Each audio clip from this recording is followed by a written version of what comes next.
Hello Aston Martin fans. I want to do an unboxing here because when a box shows up looking like this, one has to protect themselves. There's a good chance it's damaged. I'm not even sure, but I have a suspicion it's this model I purchased from this website here, from this particular seller.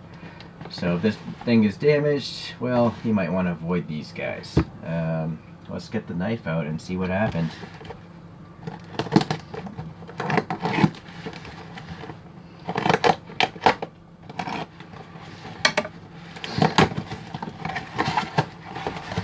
See, well, maybe it's not common knowledge, but if you have any air, it gets crushed. You have to fill in all the cavities of packaging.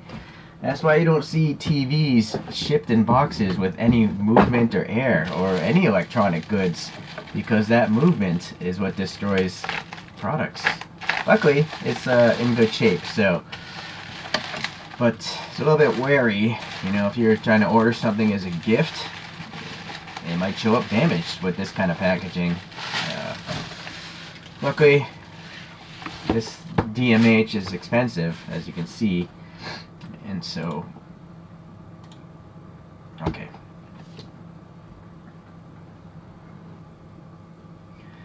Alright, let's carry on here. I got Wikipedia going up here. The DB4 GT Zagato was produced between 1960 to 1963, and only 20 of them were made. But since then, a few more have been recreated, and one went for auction at $2 million, an original one. I'm just looking at this label, the text is really small. It says limited to, what, 100? Around 200 pieces. I don't know if this is actually licensed or not. I kind of doubt it, because that is such a poorly printed logo. This looks like it was downloaded off the internet at like a really low resolution. But DMH has been around for a few years now. I have one of their Enzo Ferraris. You might want to look at that review. It wasn't so great though. What does this say? Describe machine honor. So now we know what DMH stands for. Alright. Made in China, 1/64 scale. Little foam here. This folds down. So it's definitely a very strong box. Alright. What else do we have here from Wikipedia? So this is a GT coupe, of course. It's bodied by Zagato, an Italian coach builder. It is powered by a straight 6-cylinder of 3.7 liters, a little bit less than that. And let's see, it has around 314 horsepower. Boy, I don't have any fingernails. I cut my fingernails the other day. 0 to 60 is 6.1 seconds. Top speed of 154 miles per hour. And let's see. Racing history. It has some light-in versions, even a lower roof line. One was driven by Sterling Moss and actually finished 3rd place at Goodwood, so that's alright, I guess. Okay, well, anyways, I guess that's enough that's all I really care about, so I apologize. You can go Wikipedia, and frankly, I might be wrong anyways. So I went with this lighter green color, because I want to be able to see the details, and it obviously exists in the real world.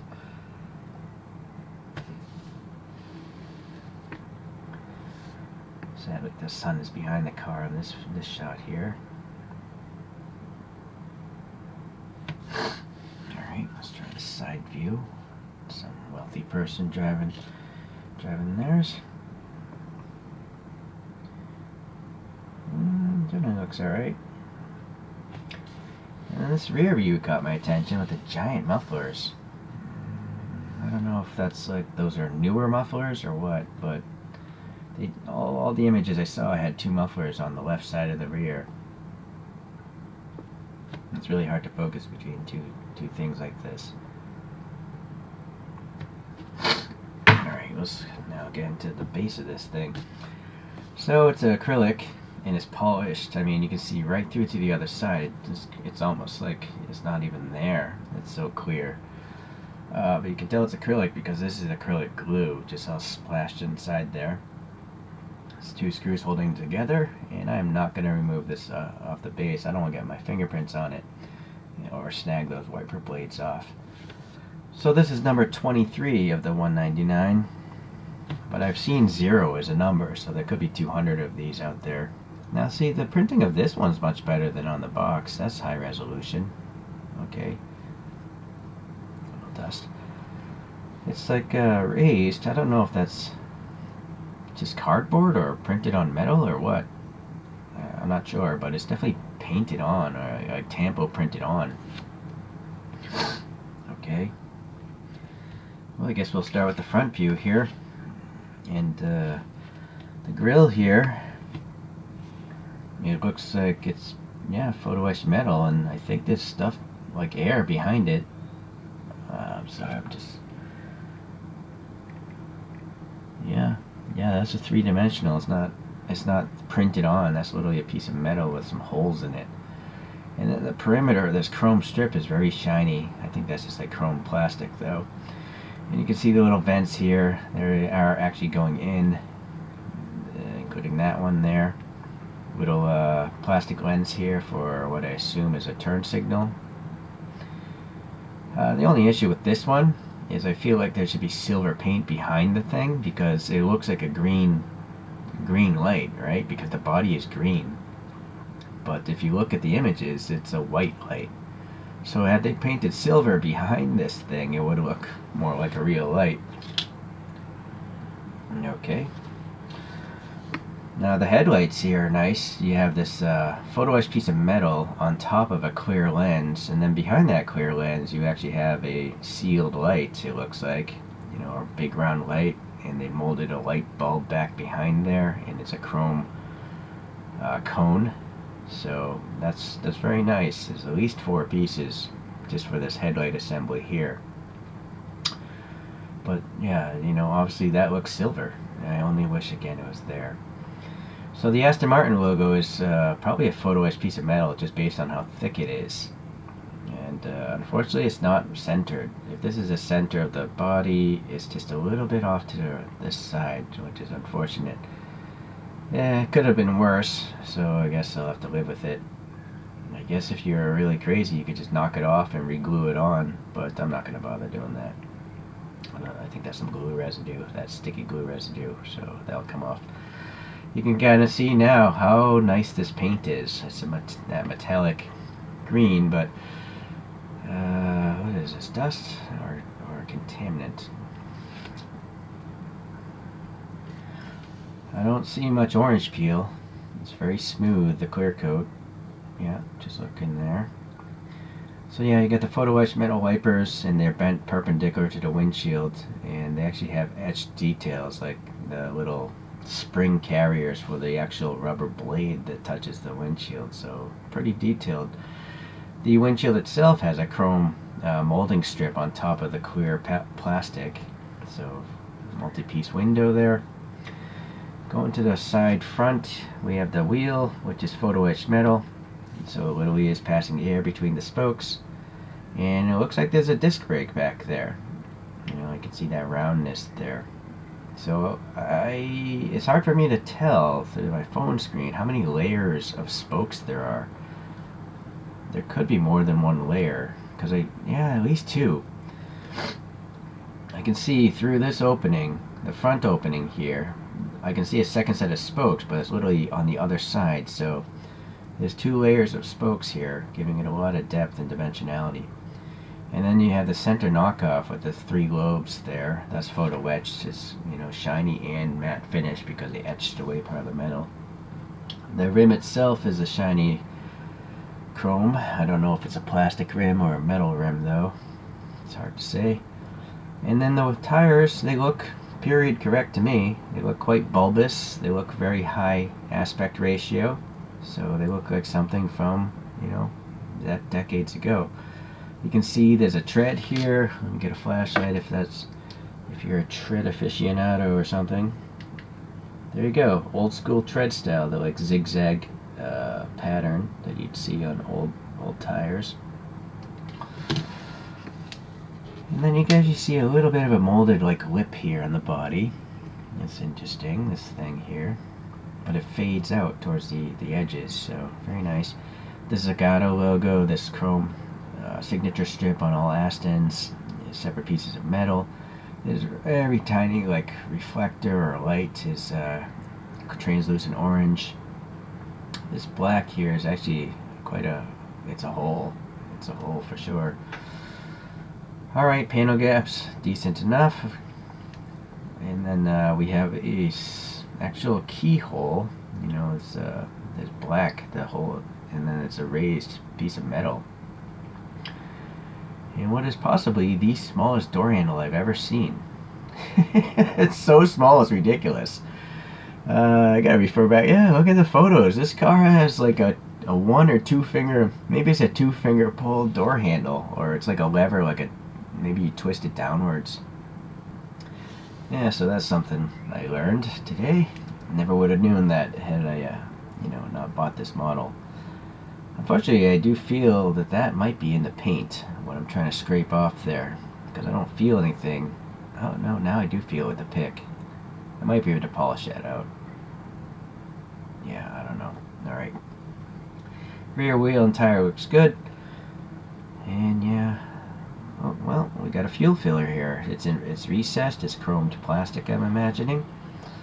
The side windows, so the window glass is really thin. Let me just show you here. Hold on. Gonna put some text there on the other side.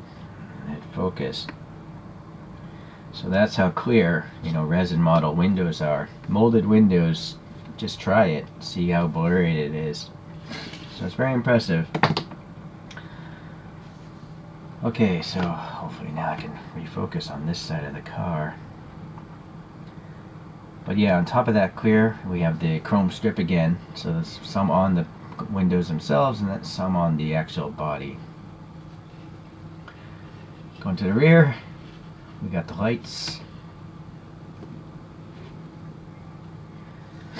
So unfortunately, without silver paint behind these lights, you have to do this. Because all the light is just kind of being absorbed by the green paint back there. So it's too bad they don't take the effort to paint silver on the back end of these pieces of plastic. They are color correct, just hard to tell. I mean, they just look like they're black lights, but now maybe they'll be brighter on your screen, but to my naked eye they look very, very dark. There seems to be the most illogically placed door lock way down here, but I don't even see one on the rear photograph I pulled up. So, and then the exhaust tips, they're actually at an angle, and they're metal tubes, I'm imagining, because they're so round yet so thin and so deep at the same time. That'd be tough to do in plastic. So I think they literally just glued on metal tubes, but those tubes are cut at an angle. Look at that. Yeah, that's pretty neat. You can actually start seeing a little bit of the exhaust system underneath the car. And actually, like the differential right there, that silver bit in the middle. Yeah, there's a better view of the angle of the exhaust tips. Alright, so now we have this license plate light / trunk handle, chrome plastic, and then another piece of logo. Let me zoom in on this. I think it's oh, I'm already at 4 times magnification. I can't go any further. But it seems that the logo is photo etched, You can see the slight wing details in like a black border, so it's pretty neat. Alright. Oh, there's 2 fuel fillers. Okay. And then yeah, same window effect there. You'll see it is bent. Hopefully it won't pop open. Alright. So nice out exterior. I don't see any major flaws. I guess minor flaws. Maybe that could have been slightly centered better. But it's not bad actually when you look at it. Yeah. Actually, with I was looking at it with my own eyes, and To the naked eye, actually, it looks centered.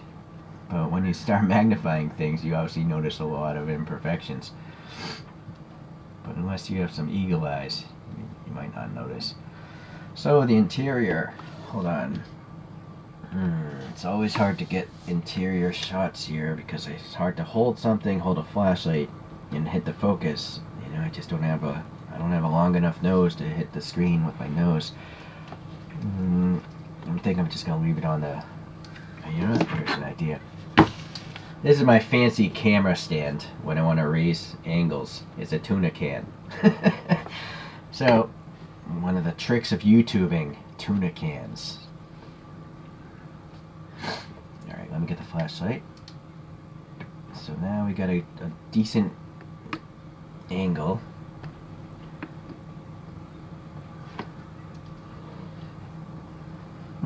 Alright, this method seems to work. Let's see the reflection of the window. It's catching the photo booth, the silver of the photo booth. Well, clearly we can see a bunch of gauges. The instrument panel actually has a needle in segmentation of the dials. And all these little rings on the center console. I don't know if that's like probably HVAC buttons and stuff like that. The shifter actually has a black knob on top of the silver stock, and there's an outline of a glove box there.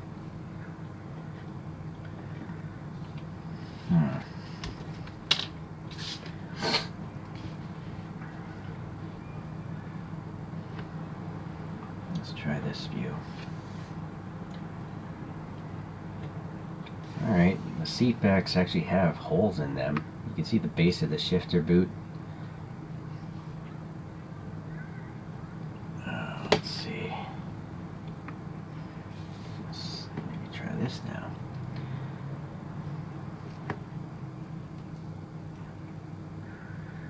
Yeah, look at those gauges. Very nice.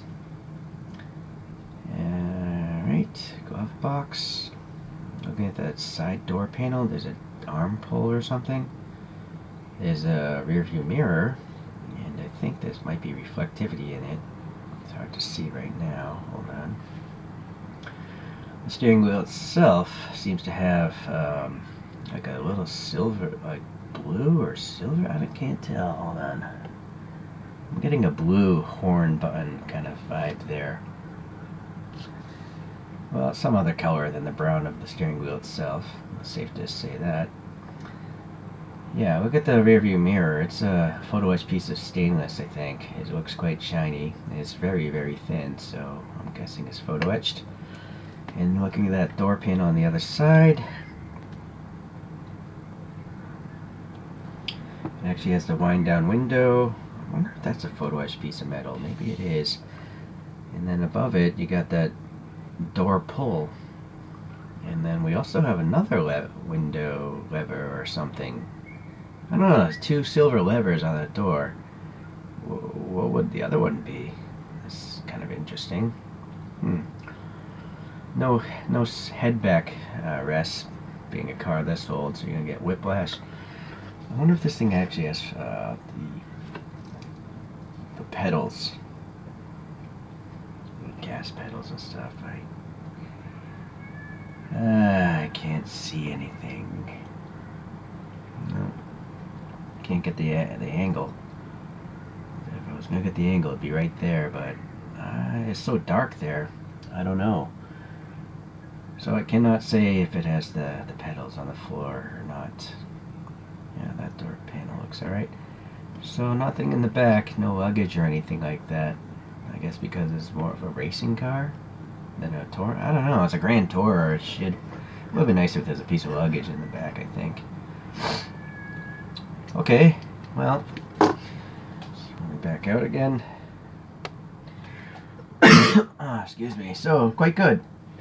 I'll get the spin coaster. Alright, let's look at a bunch of other Astons. So, we have an old DB4 the one that pretty much created the legacy of DBs. This is made by Shelby American Collectibles.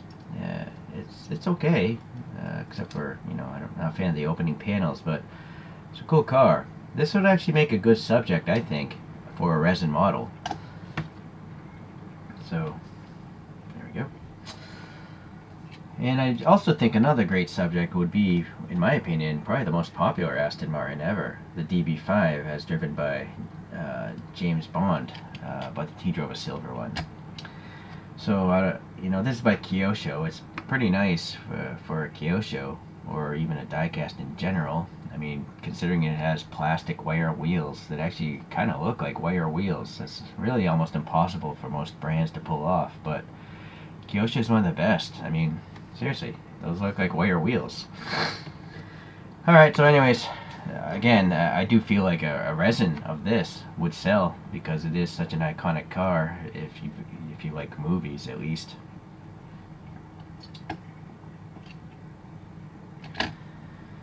Going up in time, we have another Kyosho and also another James Bond car. This is a Vantage, I believe. V8 Vantage, if you want to be more specific. But I think they drove a... Pierce Brosnan may have driven a dark gray metallic one. Some sort of ice scene. And again, that one has wire wheels, but they're not as nice for some reason. They don't look as good. I put on my own license plates on a lot of these models. And then another Kyosho. This one's a little too big. Getting into more modern times. What is this one? A 1-77. That's a funky design. I really like that one. Yeah. And then the last one for today is by a different brand, Tarmac Works Global. We have the DBS Superleggera.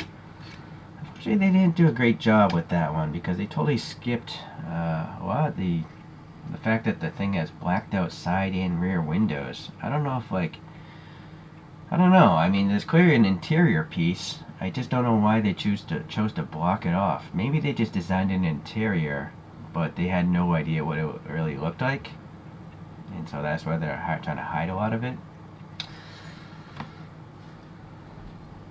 But I like the crazy yellow color it comes in. Okay, you'll see as the cars get more modern, they just get huge. I mean, let's get rid of this for a second and just put this next to this. Look at the size difference. With all airbags, side impact protection, all the electronic doodads you need to have. Okay. Definitely deserves a spin on the coaster today. So, DMH, you may have let me down on my Ferrari Enzo, but you definitely didn't let me down on this one. Nothing majorly wrong. Great paint quality, nice interior. In the realm of resins, it's average, actually. It's not as great as it could be. And I guess the minor criticisms would be the lack of silver paint or some way to make all those little small lamps in the front and the back look brighter. Yeah, so again, if you look at these photos here in the front, it looks white, these lights, right? But here on this car, it looks black.